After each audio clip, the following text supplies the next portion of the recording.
दिल्ली के कोने कोने से आए हुए मेरे सभी भाइयों बहनों माताओं बुजुर्गों, आप सबको मेरा नमस्कार, सबको मेरा प्रणाम। पूरे दिल्ली से आज इतनी बड़ी संख्या में यहाँ पे जंतर मंतर पे विरोध प्रदर्शन करने के लिए आप लोग इकट्ठे हुए हैं। लोगों में गुस्सा है, लोग दुखी हैं। किस बात से दुखी हैं? केंद्र की भाजपा सरकार ने संसद में अभी 3 दिन पहले एक कानून लेके आए हैं। उस कानून में लिखा है, एक बात तो लिखी है कि अब से दिल्ली सरकार का मतलब होगा एलजी। उस कानून में लिखा है कि अब से दिल्ली सरकार का मतलब होगा एलजी। तो भाई साहब, फिर हमारा क्या मतलब होगा? फिर जनता का क्या मतलब होगा?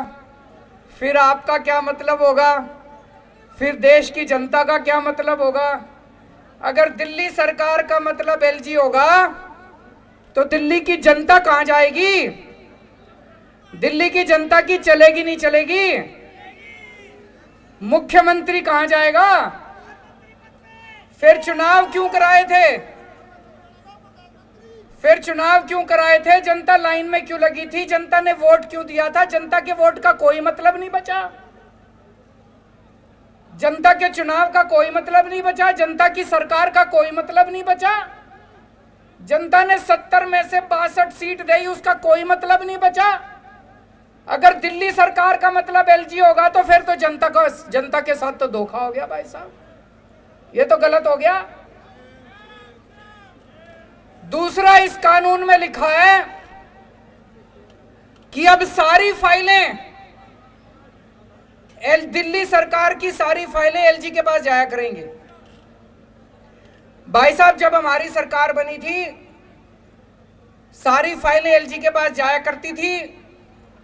2018 में सुप्रीम कोर्ट ने आदेश दिया कि भाई दिल्ली में चुनी हुई सरकार है, चुनी हुई सरकार के पास पावर होनी चाहिए, देश जनतंत्र है। सुप्रीम कोर्ट ने बोला कि भारत जनतंत्र है, जनतंत्र में जनता मालिक होती है, जनता का शासन होता है, जनता जिस सरकार को चुनती है सारी शक्तियां उसके पास होनी चाहिए, सुप्रीम कोर्ट ने बोला। सुप्रीम कोर्ट ने कहा कि कोई भी फाइल एलजी के पास अब नहीं जाया करेगी। ये मैं नहीं कह रहा भाई साहब, ऑर्डर में लिखा हुआ है, सुप्रीम कोर्ट में लिखा है, ऑर्डर में लिखा है कोई फाइल एलजी के पास नहीं जाया करेगी। अब इन्होंने कानून में लिख दिया सारी फाइलें एलजी के पास जाया करेगी। तो भाई साहब, ये जनता को नहीं मानते, ये सुप्रीम कोर्ट को नहीं मानते, ये जनतंत्र को नहीं मानते, ये संविधान को नहीं मानते। ये तो गलत बात है। गलत बात है नहीं है? ये तो धोखा हो गया अपने साथ। 2015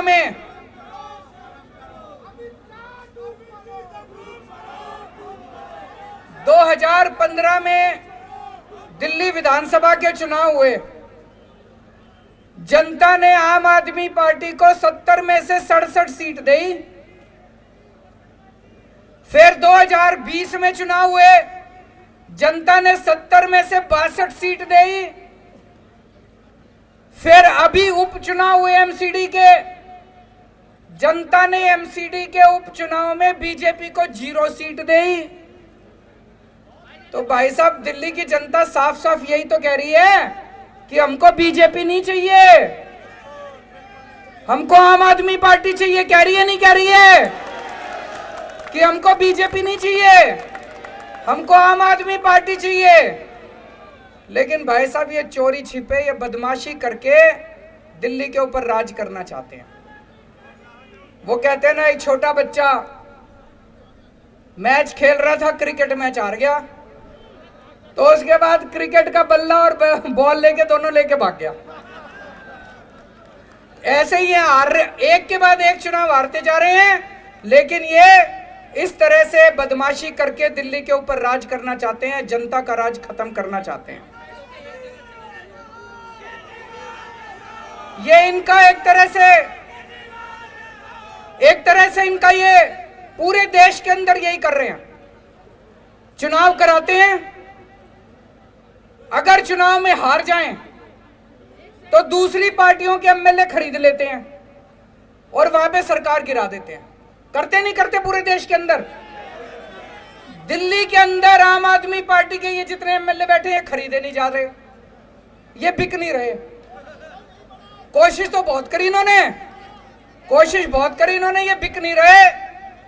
तो ये दिल्ली के अंदर जब एमएलए नहीं बिक रहे तो इन्होंने ये कानून लाके दिल्ली के अंदर ये सत्ता खत्म करना चाहते हैं, जनता की सत्ता खत्म करना चाहते हैं।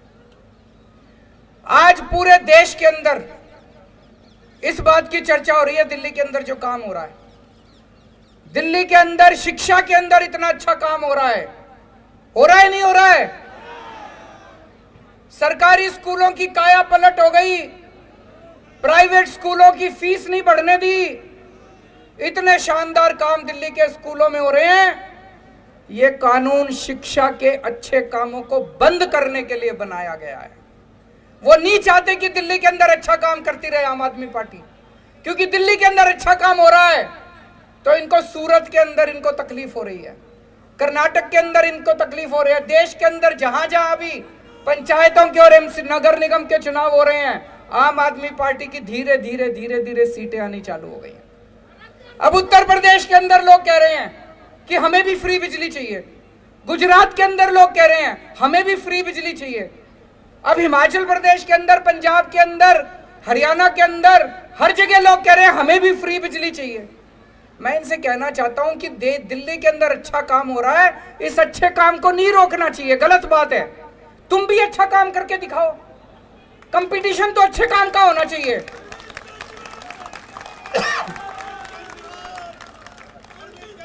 अब तुम गुजरात में बिजली फ्री कर दो, देखो हमारी एक भी सीट नहीं आएगी सूरत में, काम तो तुम करोगे नहीं, और दिल्ली में जो अच्छे काम हो रहे हैं उसको भी रोकोगे। ये तो गलत बात है, गलत बात है नहीं है? अगर तुमने वोट चाहिए, तुमको वोट चाहिए, तुम भी अच्छे काम करो। जैसे दिल्ली में आम आदमी पार्टी अच्छे काम कर रही है, तुम भी दूसरी जगह अच्छे काम करो, तुमको भी वोट देंगे लोग। तुम तो करोगे गुंडागर्दी, और दिल्ली में जो अच्छे काम हो रहे हैं वो भी रोकोगे।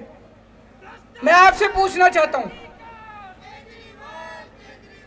असली देशभक्ति क्या होती है?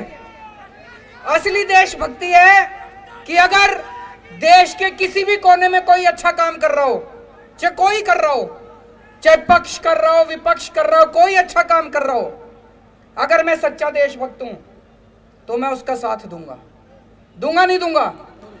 और अगर मैं गद्दार हूं तो उसका काम रोकूंगा मैं।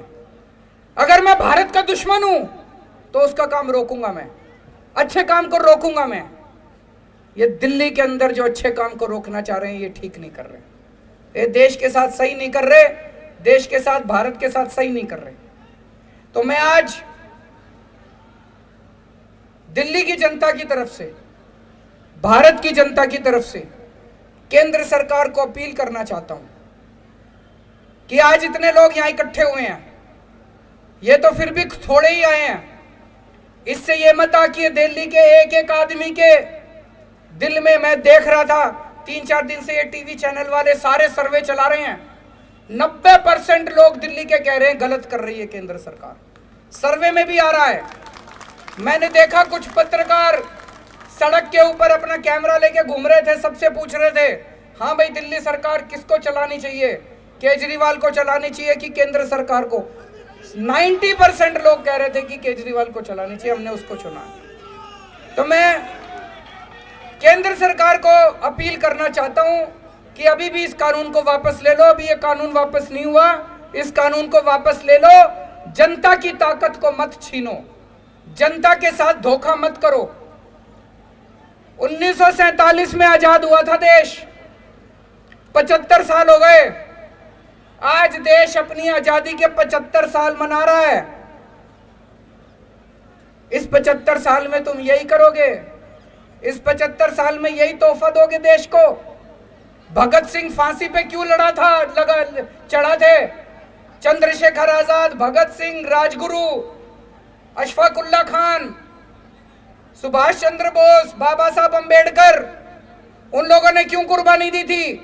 उन लोगों ने कुर्बानी दी थी, अंग्रेज जाएंगे, भारत में जनतंत्र होगा, जनता सरकार चुनेगी, वो सरकार जनता के लिए काम करेगी। उन्होंने ये थोड़ी सोचा था आजादी के 75 साल के बाद एक ऐसी सरकार आएगी कि जनता के सारे अधिकार छीन लेगी। तो मैं केंद्र सरकार से अपील करना चाहता हूं कि आजादी के 75 साल के अंदर इस किस्म के काली हरकत मत करो, इस किस्म की गंदी हरकत मत करो, देश के साथ इस किस्म का धोखा मत करो। और मैं दिल्ली की जनता को भरोसा देना चाहता हूं, चिंता मत करना, ये जो मर्जी हमारी शक्तियां छीन ले, ये जो मर्जी कर ले। आपको याद है जब सुप्रीम कोर्ट का आदेश नहीं आया था, सारी फाइलें एलजी के पास जाया करती थी। हम आपके लिए सीसीटीवी कैमरे लगाना चाहते थे पूरी दिल्ली में, एलजी साहब ने 1 साल तक फाइल रोके रखी सीसीटीवी की। 1 साल तक सीसीटीवी की फाइल रोके रखी। फिर मैं, मनीष सिसोदिया जी, गोपाल राय जी और सतिंदर जैन, हमने एलजी साहब के घर के अंदर जाके धरना कर दिया और आपकी फाइल पास करा के लाए थे। तो दोस्तों, अपने सामने अब 2 काम है, दिल्ली की जनता के सामने 2 काम है। एक, हम ये संघर्ष करते रहेंगे कि जिसके लिए हमारे आजादी के दीवाने लड़े थे, उन्होंने कुर्बानियां दी थी कि सत्ता जनता के हाथ में होनी चाहिए, ये सत्ता वापस जनता के हाथ में लेके रहेंगे। और दूसरा, कोई भी काम नहीं रुकने देंगे। जितने दिल्ली के विकास के काम हैं, सारे विकास के काम होंगे। इसके लिए चाहे मेरे को इनको पैर पकड़ने पड़े और चाहे इनको हाथ पकड़ के थोड़ा सा